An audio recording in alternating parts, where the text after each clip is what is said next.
Manager JS પરમારના માર્ગદર્શન હેઠળ હાથ ધરાયેલી આ કામગીરી દરમિયાન નિયમોનું ઉલ્લંઘન કરનાર પાસેથી દંડની વસૂલાત કરવામાં આવશે।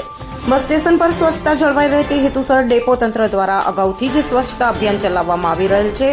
મુસાફરોને ધૂમ્રપાન ન કરવા તેમજ જાહેર સ્થળે ગંદકી ન કરવા અંગે વારંવાર સૂચના આપવામાં આવી રહી છે।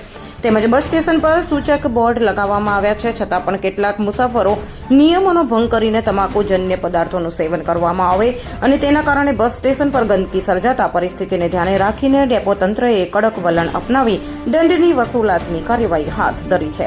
બસ સ્ટેશન જાહેર સ્થળ હોવાથી ત્યાં સ્વચ્છતા જાળવવી દરેક નાગરિકની ફરજ છે, સાથે જ મુસાફરોની સહકાર આપીને સ્વચ્છ અને સ્વસ્થ વાતાવરણ જાળવવા અપીલ કરવામાં આવી છે। हम दिखाएंगे सच्चाई की खबर चैनल को लाइक कीजिए, सब्सक्राइब कीजिए और हमारे साथ जुड़े रहिए। हम दिखाएंगे आपको सच्चाई की खबर।